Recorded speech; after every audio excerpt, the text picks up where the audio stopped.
Welcome to Micro Health Talks, where we bring insightful discussion on all things health and wellness. In a world where one has to choose between being a doer or a dreamer, our guest of today has decided to be a doer of his dream. He's a person who can sit in a cozy room and write screenplay that wins national awards. But the same person who chooses to be in the daylight and the next day in the heat, fighting for the right of his people. Joining with us today is none other than the MLA of Nilambur, Mr. Aryadin Shaukat. Sir, welcome. Welcome to Micro Health Talks. Sir, Qatarlekku സ്വാഗതം, micro health ടോക്സിലേക്കും സ്വാഗതം. Sir, എനിക്ക് കുറേ അധികം കാര്യങ്ങൾ സാറോട് ചോദിക്കാനുണ്ട്. കേട്ടോ, a visionary leader of Kerala, of India, that we are so proud to have in our hot seat today. To begin with, sir, ഇതൊരു health talk ആയതുകൊണ്ട് നമുക്ക് സാറിൻ്റെ ഡയാലിസിസ് റെവല്യൂഷനെ കുറിച്ച് തന്നെ നമുക്ക് തുടങ്ങാം. സാർ, അതിനെക്കുറിച്ച് എന്താണ് പറയാനുള്ളത്?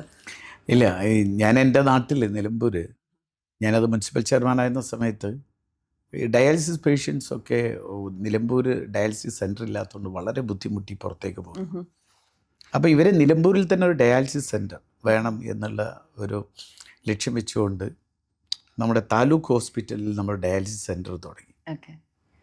ഇറ്റ് വാസ് ഇൻ 2013-14 ആ ഇയറിൽ. അപ്പോൾ ഞങ്ങളൊക്കെ വിചാരിച്ചു, ഇനിയിപ്പോൾ ഇവിടെ ഡയാലിസിസ് സെൻറ്റർ തുടങ്ങിക്കഴിഞ്ഞാൽ ഇനിയിപ്പോൾ ആളുകൾക്ക് പുറത്തു പോകണ്ടല്ലോ. അപ്പോൾ ആദ്യം നമുക്ക് കുറച്ച് മെഷീനൊക്കെ വെച്ച് തുടങ്ങി. പിന്നെ ഞങ്ങൾ മെഷീൻ്റെ എണ്ണം വർദ്ധിപ്പിച്ചു, കാരണം എല്ലാവരും ഇവിടെ ചെയ്യാം. പിന്നെ ഷിഫ്റ്റ് എണ്ണം വർദ്ധിപ്പിച്ചു, 4 ഷിഫ്റ്റും ചെയ്തു, 25 മെഷീനായി. പക്ഷേ വീണ്ടും ആളുകൾ എണ്ണം വർദ്ധിക്കുന്നു, ക്യൂവിൽ ആളുകൾ ഇങ്ങനെ നിൽക്കുകയാണ്. ഇന്ന് എൻ്റെ നാട്ടിൽ 6 ഡയാലിസിസ് സെൻറ്റേഴ്സ് ഉണ്ട്. അതിൽ 5 ഡയാലിസിസ് സെൻറ്ററും 4 ഷിഫ്റ്റും വർക്ക് ചെയ്യുകയാണ്. പക്ഷേ ഇന്നും 600-നും 700-നും ഇടയിൽ ആളുകൾ, ഇൻ ബിറ്റ്വീൻ 600 and 700 ആളുകൾ, they are going to Manjeri അല്ലെങ്കിൽ Calicut for the dialysis and all. അപ്പോൾ ഞാനിതിങ്ങനെ കാണുകയാണ്, കാരണം ഒരു 10-12 വർഷം മുൻപ് നിലമ്പൂർ ഒരു ഡയാലിസിസ് സെൻറ്റർ, 12 വർഷത്തിന് ശേഷം 6 ഡയാലിസിസ് സെൻറ്ററും ഇത്രയധികം മെഷീൻസും, മാത്രമല്ല ഇത്രയധികം ഷിഫ്റ്റും വർക്ക് ചെയ്തിട്ടും ഈ 600-ലധികം ആളുകൾ നിലമ്പൂരിൽ നിന്ന് പുറത്തു പോയ ഡയാലിസിസിന് വേണ്ടി. അപ്പോൾ ഒരു 10 വർഷം കൂടി കഴിഞ്ഞാൽ എൻ്റെ നാട് ആവശ്യപ്പെടുന്നത് എല്ലാ വാർഡ് ബേസിസിലും ഡയാലിസിസ് സെൻറ്റർ വേണമെന്നുള്ളതായിരിക്കും. എങ്ങനെയാണ് നമ്മളിത് ഇതിന് സൗകര്യങ്ങൾ ഒരുക്കുക എന്ന് മാത്രം പോരല്ലോ, എന്തുകൊണ്ട് ഇത് സംഭവിക്കുന്നു ഇങ്ങനെ ഇത്രമാത്രം? ഈ കുറഞ്ഞ കാലം കൊണ്ട്, ഒരു 20 years കൊണ്ട് ഇത്രമാത്രം രോഗികളുടെ വർധനവുണ്ടാവും. അതിനെക്കുറിച്ച് ഞാൻ പഠിക്കാൻ വേണ്ടി ശ്രമിക്കുന്നു. അപ്പോൾ മാത്രമല്ല, ഇത് ഡയാലിസിസിൻ്റെ മാത്രം. ഇപ്പോൾ ഞാൻ ട്രിവാൻഡ്രത്ത് ആണ് ഞാൻ പഠിച്ചത്. ട്രിവാൻഡ്രത്ത് പഠിക്കുന്ന സമയത്ത് ഞാൻ നിലമ്പൂരിൽ നിന്ന് ട്രെയിനിൽ പോകുമ്പോൾ ആ ട്രെയിനിൽ ഒരു ക്യാൻസർ പേഷ്യൻറ്റിനെ പോലും ഞാൻ കണ്ടിരുന്നില്ല. കാരണം RCCയിലേക്ക് പോകുന്ന ട്രിവാൻഡ്രം RCCയിലേക്ക്. പക്ഷേ ഇന്ന് നിലമ്പൂരിൽ നിന്ന് ഞങ്ങൾക്ക് ട്രിവാൻഡ്രത്തേക്കുള്ള ട്രെയിൻ രാജ്യറാണി എക്സ്പ്രസ്, അതിൽ കയറി കഴിഞ്ഞാൽ എൻ്റെ ഇടതുഭാഗത്തിരിക്കുന്ന ക്യാൻസർ രോഗി, എൻ്റെ വലതുഭാഗത്തിരിക്കുന്ന ക്യാൻസർ രോഗി, എൻ്റെ നേരെ മുൻപിലിരിക്കുന്ന ക്യാൻസർ രോഗി, ഒരു 10-15% ക്യാൻസർ രോഗികളെയും കൊണ്ടുപോകുന്ന ഒരു ട്രെയിനായി ഞങ്ങളുടെ ട്രെയിൻ മാറിയിരിക്കുക. അപ്പം ഞാൻ അവിടെ ആലോചിക്കുന്നത്, അപ്പോൾ ഒരു 10-15 വർഷം കഴിഞ്ഞാൽ എൻ്റെ നാട് ആവശ്യപ്പെടുന്നത് ഞങ്ങൾ ക്യാൻസർ രോഗികൾക്ക് മാത്രം ഒരു ട്രെയിൻ, സെപ്പറേറ്റ് ട്രെയിൻ വേണമെന്നതായിരിക്കും. എങ്ങനെ നമുക്കിതിനെ തടയാൻ വേണ്ടി സാധിക്കും? അതിനുള്ള ഒരു വലിയ മാർഗം നമ്മൾ കണ്ടേ പറ്റൂ എന്നതാണ്. കാരണം ഈ രോഗം വരുന്ന വഴികളെ തടയാനുള്ള യാതൊരുവിധ പ്രക്രിയയും, മാത്രമല്ല അതിനെക്കുറിച്ചുള്ള കൃത്യമായ ഒരു അവബോധവും വാസ്തവത്തിൽ നമ്മുടെ നാട്ടിൽ ഇപ്പോഴും വേണ്ടത്ര ഉണ്ടായിട്ടില്ല എന്നതാണ് യാഥാർത്ഥ്യം. ഒന്നാലോചിച്ച് നോക്കുക, വല്ലാത്ത രോഗാതുരമായൊരവസ്ഥയല്ലേ. മാത്രമല്ല, ഇപ്പോൾ നമ്മുടെ നാട്ടിലൊക്കെ കിഡ്നി ട്രാൻസ്പ്ലാന്റേഷൻ, അല്ലെങ്കിൽ ലിവർ ട്രാൻസ്പ്ലാന്റേഷൻ, മജ്ജ മാറ്റിവെക്കൽ ശസ്ത്രക്രിയ, അതുപോലെ തന്നെ ന്യൂറോ സർജറി, ക്യാൻസറിന് വേണ്ടിയുള്ള സർജറി, അപ്പോൾ ഇത് ഓരോ പഞ്ചായത്തുകളിലും ക്രൗഡ് ഫണ്ടിങ് ഒരു മാസം തന്നെ 4, 5, 10 പ്രാവശ്യം ആളുകൾ ക്രൗഡ് ഫണ്ടിങ്ങിന് വേണ്ടി കാത്തിരിക്കുക. കാരണം സാധാരണക്കാരനെ കൊണ്ട് കഴിയില്ല. കാരണം പിന്നെ കിഡ്നി ട്രാൻസ്പ്ലാന്റേഷൻ ആണെങ്കിൽ മിനിമം 30 lakhs വേണം, ലിവർ ട്രാൻസ്പ്ലാന്റേഷൻ ആണെങ്കിൽ 40 to 50 lakhs വേണം. അപ്പോൾ ഇത് സാധാരണക്കാരന് ഇത് അസുഖം വന്ന് എന്ത് ചെയ്യാൻ പറ്റും? ഒന്നും ചെയ്യാൻ കഴിയില്ല. അപ്പോൾ സ്വാഭാവികമായിട്ടും ഗവൺമെൻറ്റാണ് സപ്പോർട്ട് ചെയ്യേണ്ടത്. ഗവൺമെൻറ്റിൻ്റെ ഭാഗത്ത് ലഭിക്കുന്ന എന്താ? ഒരു സപ്പോർട്ടും ലഭിക്കുന്നില്ല. പരമാവധി കിട്ടുക 30,000 രൂപ, അല്ലെങ്കിൽ മാക്സിമം കിട്ടുക 1 lakh rupees ഒക്കെ എത്രയാണ് കിട്ടുക. പക്ഷേ ഇവർക്ക് വേണ്ടത് എത്രയാണ്? 30 lakhs, 40 lakhs, 50 lakhs. അപ്പോൾ അതിന് സോഷ്യൽ മീഡിയ ഇൻഫ്ലുവൻസേഴ്സിനെ അടുത്ത് പോയി നമ്മൾ കയ്യും കാലും പിടിക്കാനും, ജനപ്രതിനിധികൾക്ക് വരെ ഞങ്ങൾ സോഷ്യൽ മീഡിയ ഇൻഫ്ലുവൻസേഴ്സിനെ വിളിച്ചു വരുത്തേണ്ട സ്ഥിതിയാണ്. അവരുടെ ഡേറ്റിന് വേണ്ടി ഞങ്ങൾ കാത്തിരിക്കുക. നിങ്ങളൊന്ന് ആലോചിച്ച് നോക്ക്. അത് എന്തോ ഒരു വല്ലാത്ത നിസ്സഹായാവസ്ഥയാണ്. ബിരിയാണി ചലഞ്ചുകളില്ലെങ്കിൽ ഇന്ന് നാട്ടിൽ ശുശ്രൂഷ നടക്കാത്ത ഒരു അവസ്ഥാവിശേഷം വന്നു എന്ന് പറഞ്ഞു കഴിഞ്ഞാൽ ഒരു വല്ലാത്ത അവസ്ഥയല്ലേ. അപ്പോൾ ഇതിനെ നമുക്ക് അതിജീവിക്കണം. അതിജീവിക്കാൻ നമുക്ക് എന്ത് ചെയ്യാൻ പറ്റും? ഗവൺമെൻറ്റിൻ്റെ പ്രോഗ്രാംസൊക്കെ ഉണ്ട്. ഇപ്പോൾ ശൈലി എന്ന് പറയുന്നൊരു പ്രോഗ്രാമുണ്ട്. ആ ശൈലി എന്ന പ്രോഗ്രാമിൽ ഇവർ ഇതേപോലെ ഈ പ്രിവെൻഷനാണ് ഉദ്ദേശിക്കുന്നത്. രോഗം വരുന്നതിനെ തടയുന്നതിന് വേണ്ടിയിട്ടുള്ള ഒരു പ്രക്രിയയാണ്. പക്ഷെ അതും വേണ്ടത്ര മുന്നോട്ട് പോകാൻ കഴിയുന്നില്ല. സ്ക്രീനിങ് വേണ്ടത്ര നടത്താൻ കഴിയുന്നില്ല. സർവേ ഒക്കെ നടത്താൻ പറ്റുന്നുണ്ട്, പക്ഷേ സ്ക്രീനിങ് വേണ്ടത്ര മുന്നോട്ട് കൊണ്ടുപോകാൻ കഴിയുന്നില്ല. അപ്പോൾ ഇതിന് ഒരു കൃത്യമായ ബോധവൽക്കരണവും അവബോധവും ആളുകളുടെ ചെയ്തിട്ടില്ലെങ്കിൽ നമ്മുടെ നാട് എവിടെ ചെന്നെത്തുമെന്നുള്ളത് നമുക്ക് ആർക്കും പറയാൻ കഴിയാത്തൊരവസ്ഥ വിശേഷം. ഇപ്പം തന്നെ അറിയാലോ, ഇപ്പോൾ ഒരു ക്യാൻസർ രോഗി, പണ്ടൊക്കെ നമുക്കൊരു ക്യാൻസർ രോഗിയെ കാണുക എന്ന് പറഞ്ഞു കഴിഞ്ഞാൽ വളരെ അപൂർവമായിരുന്നില്ലേ. ഇപ്പം എന്താ സ്ഥിതി? ജലദോഷം പിടിച്ച പോലെ എനിക്കും ക്യാൻസറാണ്, അവനും ക്യാൻസറാണ് എന്ന് പറയുന്ന ഒരവസ്ഥയിലേക്ക് നമ്മുടെ നാട് മാറി. ഭയങ്കരമായിട്ട്. കാരണം കോമൺ ആണ്. നമ്പേഴ്സ് കൂടിയപ്പോൾ ഇത് കോമൺ. എല്ലാവരുടെ അയൽവക്കത്തും ക്യാൻസർ രോഗികളായി, എല്ലാവരുടെ വീട്ടിലും ക്യാൻസർ രോഗികളായി എന്ന് പറയുന്നൊരവസ്ഥ. അതേപോലെ തന്നെ സ്ട്രോക്കും ഈ പറയുന്ന കാർഡിയാക് അറസ്റ്റും അതേപോലെ ഹൃദ്രോഗാവസ്ഥയൊക്കെ ഈ 30 വയസ്സ് 35 വയസ്സൊക്കെ ആകുമ്പോൾ കുഴഞ്ഞു വീണ് മരിക്കുന്ന എത്ര ചെറുപ്പക്കാർ, എത്ര എണ്ണം. അപ്പോൾ ഇതിൽ നിന്ന് നമുക്ക് രക്ഷപ്പെടുക എന്നത്, അതിനെ എങ്ങനെ നമുക്ക് ഇതിനെ അതിജീവിക്കാൻ കഴിയുമെന്നുള്ളത് വളരെ ഗൗരവത്തോടു കൂടി ആലോചിക്കേണ്ടതാണ്. അതിന് ഒക്കെയാണ് നിങ്ങളെപ്പോലത്തെ ഈ ആരോഗ്യരംഗത്ത് പ്രവർത്തിക്കുന്ന ആളുകളുടെയൊക്കെ വലിയ പിന്തുണയും സഹായം വേണമെന്ന് എനിക്ക് തോന്നിയിട്ടുണ്ട്. നമ്മൾ ഈ പ്രോഗ്രാം പോലും നമ്മൾ ആളുകളെ മാക്സിമം ബോധവൽക്കരിക്കാനും എങ്ങനെയാണ് വെൽനെസ് എങ്ങനെ മാക്സിമം ആളുകളിലേക്ക് എത്തിക്കാനും പ്രോആക്റ്റീവായിട്ട് രോഗം വന്നതിന് ശേഷം നമ്മൾ ചികിത്സിക്കാൻ പോകാതെ രോഗം വരാതെ എങ്ങനെ നമുക്കിരിക്കാനുള്ളതാണ് നമ്മുടെ ഈ പോഡ്കാസ്റ്റിൻ്റെ തന്നെ ഉദ്ദേശം. തീർച്ചയായിട്ടും അത് തന്നെയാണ് എനിക്കും വേണ്ടത്. അതിനെന്താ അപ്പം എനിക്ക് തോന്നുന്നു അതിന് പറ്റിയ ഒരു ഇടത്തിലാണ് ഇപ്പം ഞാൻ വന്നെത്തിയിരിക്കുന്നത് എന്നാണ് എനിക്ക് തോന്നിയിട്ടുള്ളത്.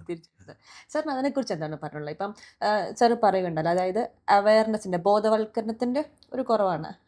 ഒരു പക്ഷേ അതായിരിക്കാം, അല്ലെങ്കിൽ ആളുകൾക്ക് അറിയാം എങ്കിൽ പോലും എന്ത് ചെയ്യണം, എങ്ങനെ ചെയ്യണം എന്നൊരു കാര്യത്തിനെക്കുറിച്ച് ആളുകൾക്കൊരു കൺഫ്യൂഷൻ ഉണ്ടായിരിക്കാം. ഒരു ഫസ്റ്റ് സ്റ്റെപ്പ് ഓഫ് റെവല്യൂഷൻ എന്ന രീതിയിൽ സാർ എന്ത് അല്ലെങ്കിൽ എവിടെ തുടങ്ങണം എന്നാണ് കരുതുന്നത്? ലൈക്ക് ഈ പ്രിവെൻറ്റീവ് മെഡിസിനെ കുറിച്ചും അല്ലെങ്കിൽ ഈ രോഗം വരാതിരിക്കാൻ വേണ്ടി എന്ത് ചെയ്യണം എന്നുള്ള കാര്യത്തിനെ കുറിച്ച് ആളുകളിലേക്ക് എത്തിക്കാനും ഒരു അവബോധം ഉണ്ടാക്കാനും വേണ്ടിയിട്ട് ഫസ്റ്റ് സ്റ്റെപ്പ് എന്ന രീതിയിൽ സാർ എന്തായിരിക്കും ബെസ്റ്റ് എന്ന് കരുതുന്നത്?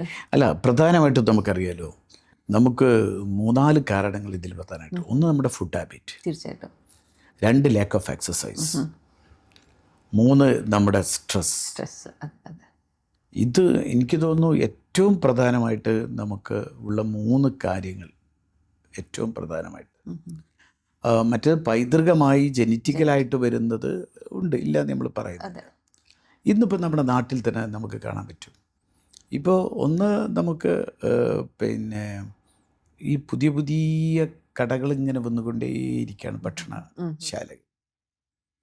ഈ ഭക്ഷണശാലകളിലൊക്കെ എണ്ണക്കടികൾ അല്ലേ, മലബാർ എണ്ണക്കടികൾ, ഭയങ്കര രുചിയുള്ള മലബാർ എണ്ണക്കടികൾ കഴിച്ചോട്ടെ. പക്ഷേ നമുക്കതേപോലെ തന്നെ സ്റ്റീമിൽ ചെയ്യാൻ പറ്റുന്ന എത്രയോ ഉണ്ട്. പിന്നെ നമ്മുടെ ഈ എലൈഡ എന്നൊക്കെ പറയുന്ന സാധനം, മോമോസ് ഉണ്ട്, അതേപോലെ സാൻഡ്വിച്ചസ് ഉണ്ട്, ബർഗേഴ്സ് ഉണ്ട്. അല്ല, ഞാൻ പറയുന്നത് ഈ ഭയങ്കരമായിട്ട് ഇപ്പം നമ്മളെ നാട്ടിലൊക്കെ മലപ്പുറത്തൊക്കെ നമ്മളൊരു 10 കിലോമീറ്റർ സഞ്ചരിച്ച് കഴിഞ്ഞാൽ ഒരു 15 കടകളെങ്കിലും, നിങ്ങൾ സൽക്കാരപ്രിയരും കൂടെ ആണല്ലോ മലപ്പുറംകാർ, 15 കടകളെങ്കിലും കാണും. പിന്നെ മാത്രമല്ല, അപ്പം നമ്മുടെ ഫുഡ് ഹാബിറ്റ്സ് നമ്മളെ കൊണ്ടു ചെന്നെത്തിക്കുന്ന എവിടെയാണ്, അതിനെക്കുറിച്ച് കൃത്യമായൊരു അവബോധം ആളുകൾക്ക് ഉണ്ടാക്കി കൊടുക്കുക എന്നത് തന്നെയാണ്. പിന്നെ നമുക്കറിയാം നമ്മുടെ മൂവ്മെൻറ്റ്സ് ഒക്കെ കുറഞ്ഞു. എങ്ങോട്ട് മൂവ് ചെയ്യേണ്ട കാര്യമില്ല. സെഡൻറ്ററി ലൈഫാണ്, ഇരുന്ന് വർക്ക് ചെയ്യും. വർക്ക് ഫ്രം ഹോമാണ്. എല്ലാം ഫിംഗർ ടിപ്പിലുണ്ട്. എല്ലാം ഫിംഗർ ടിപ്പിലുണ്ട്. സിനിമ കാണാൻ തിയേറ്ററിൽ പോകണ്ട, സാധനം വാങ്ങാൻ കടയിൽ പോകണ്ട, ഭക്ഷണം വാങ്ങാൻ കഴിക്കാൻ ഹോട്ടലിൽ പോകണ്ട, ഒക്കെ വീട്ടിലേക്ക് എത്തും.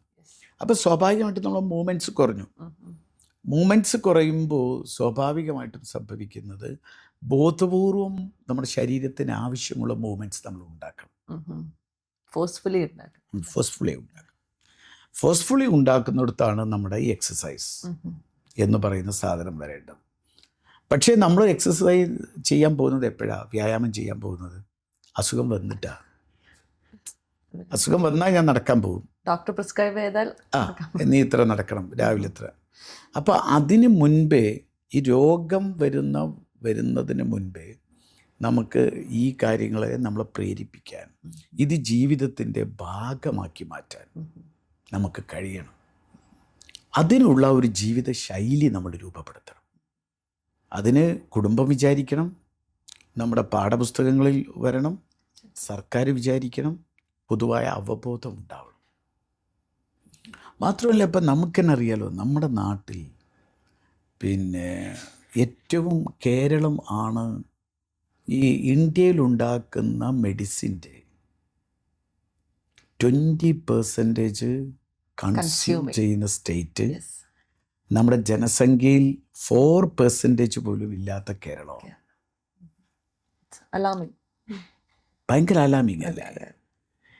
ഇനി അതുമാത്രമല്ല, ഈ പറയുന്ന വിദേശ കമ്പനികൾ ഹോസ്പിറ്റലുകൾ വാങ്ങാൻ ധൃതി വെച്ച് വരുന്നതും കേരളത്തിലേക്കാണ്. കാരണം കേരളത്തിൻ്റെ ലൈഫ് സ്പാൻ കൂടിക്കൊണ്ടിരിക്കുന്നുണ്ട് പല കാരണങ്ങൾ കൊണ്ട്.